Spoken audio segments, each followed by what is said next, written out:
All right up front. Oh, wrong way.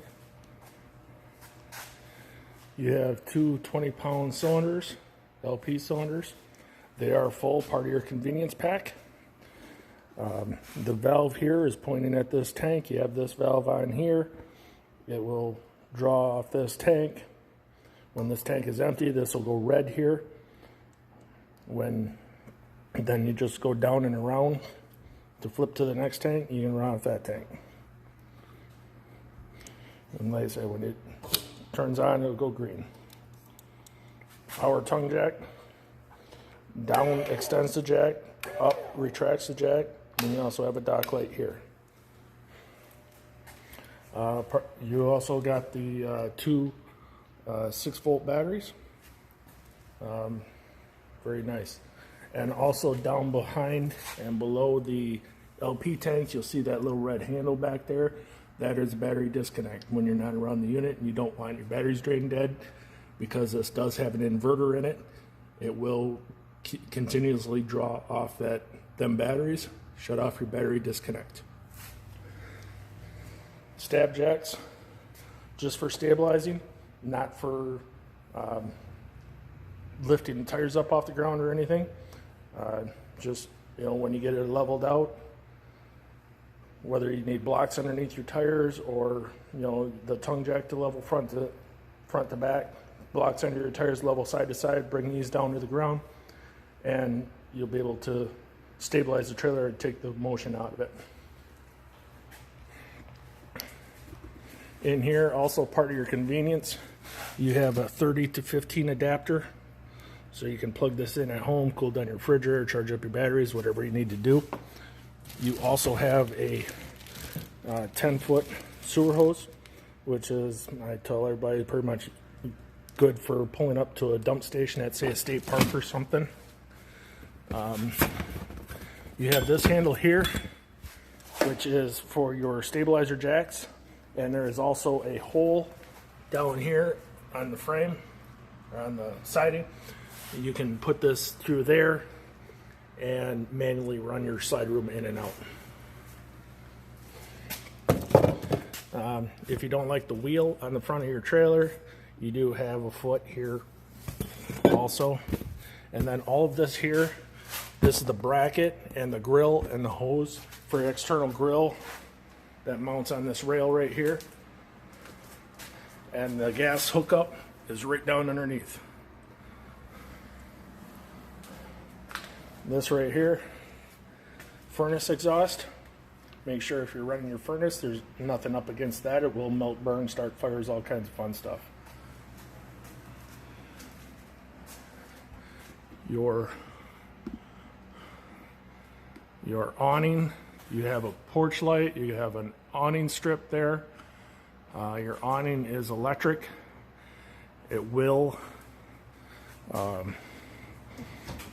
you can grab on here and pull back toward the trailer to get it down if you want. These here, when it's all the way fully extended, it's recommended you leave them loose. That way if it needs to dump or something like that, it will. When you're all done, you want to release that tension. Just reach up, undo that. It'll relax back by itself. You get high winds, heavy rain, you're not going to be around the unit. It's a good idea to roll that in. Right up here, you have your external speaker, your porch light, and your range exhaust. Underneath, on your range exhaust, you have two tabs here. You can push up and out on them tabs. Will release that when you run your fan over your range. When you want to close it, I just say push on the door itself right next to it. It'll push closed.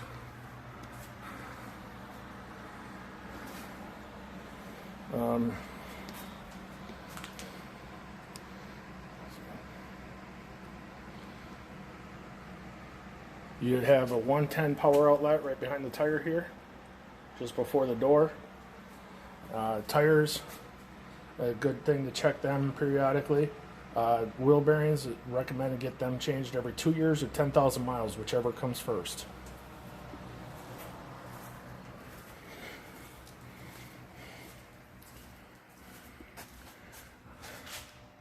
On the back here, those are vents there. Those are for your refrigerator.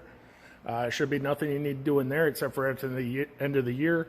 Open them up, vacuum out any dead bugs, cobwebs, anything like that. Keeping it clean. That black thing up in the center, that is for your wireless backup camera if you decide to put one on. This is pre-wired for one, so we can get that installed for you. You can call me in service, and I can give you pricing on that if you'd like. Any of your add-ons, you can get a hold of me, and I can get back with you on that. Coming around the driver's side, you got your sewer hookup right down here on the bottom. That back valve that's open, that 3-inch, that's your black tank. And then up here, you have a gray tank. Your gray tank is your kitchen sink, your bathroom sink, and your shower. Your bathroom, your 3-inch there is your toilet. All right. You do have a black tank flush. You can hook a garden hose on there. And when you have your valve open for your black tank, you can run water into your black tank, help flush out any sediment that might be in there. But I always recommend shut that water off there before closing that valve. That way you don't get sidetracked and forget and flood your trailer. Your 30 amp connection is right here. This is your power cord. You do have